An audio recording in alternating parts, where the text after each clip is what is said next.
Это старинное село не раз приходило в упадок и возрождалось. Село Кият известно со времен Крымского ханства. Оно было покинуто крымскими татарами в середине 19 века и вновь заселено к началу следующего, 20 века.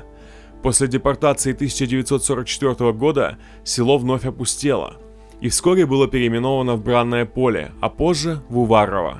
Но уже в 1968 году оно стало одним из немногих мест, которые приняли крымских татар по вербовке. Одной из 5 семей, приехавших в тот год, стала семья Сервера Байбуганова. С работы у родителей было тяжело. Даже помню так, эксплуатировали очень хорошо, кинули их на виноградники. 9 рублей зарплата. Чтоб от тяжести некоторые развернулись и уехали в то время. Но мать жестко стояла. Перед людьми будет стыдно, перед соотечественниками будет стыдно. Мы первые попали под вербовку их. Если мы съедем, мол, и вот так, а потом уже втянулись. Несмотря на формальное разрешение вернуться, у многих были проблемы с пропиской и местными властями. Мамуд Джанай был поставлен перед выбором – вернуться в Узбекистан или же попасть под суд. Он выбрал суд и получил 1,5 года тюрьмы. Bizim halka.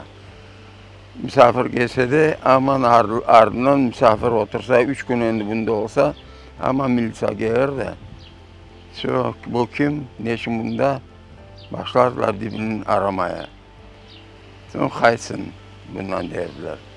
Öyle yapıştı zıkkınıyla öyle de yaşayıp kaldık işte biz bunda. İnat olup kayıtmayıp kendi vatanımızda. Из-за проблем с пропиской 2 из 4 дочерей Таира Усейнова по документам приемные. При рождении отца не вписывали в соответствующую графу в свидетельстве. Без прописки нельзя было ни жить, ни работать. 2 дня работает, неделю выгоняют.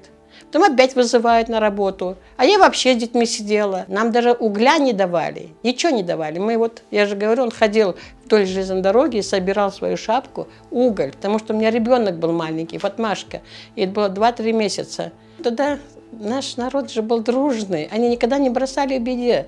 Они могли собраться за одну ночь, все проблемы решить. Они могли за ночь окна поставить нам, пошкатурить его, убраться и все привезти, что не хватает. Кто дрова принесет, кто уголь ведром принесет. На самом деле это так было, кто муку принесет. O vakit ben traktörcülüğe Lenina'da okurdum 3 aylık. Onda bütün Kırım Tatarları propiskasız gezerdiler çoksa. Sonra dedemle pıkanam derdi. Oğlum Tatar yok mu onda misafirliğe getirse bunda diye. Hepsini toplayıp getirip kendi evimizde bizde yatırdılar. Allah'a şükür hepimize yer tapardık herkese. Aşamaya şey tapardık, yeri de orada. Milletimizi tutardık biz. Ситуация, отношение к нам со стороны властей, все это заставило нас сплачиваться. Мы пристально следили друг за другом, никого в обиду старались не давать. Если даже происходили какие-то события, то мы все вместе дружно собирались. Надо давать отпор, значит, давали отпор. Совместно проводили праздники. И вот когда началась активная фаза борьбы за восстановление наших прав, когда начали возвращаться наши соотечественники в массовом порядке из мест выселения, вот, мы уже были организованы, у нас была инициативная группа, мы старались все держать на контроле. К середине 80-х Ленинский район стал одним из форпостов национального движения. Многое, что происходило здесь, было впервые. Первые крупные митинги, первые жестокие репрессивные акции со стороны властей.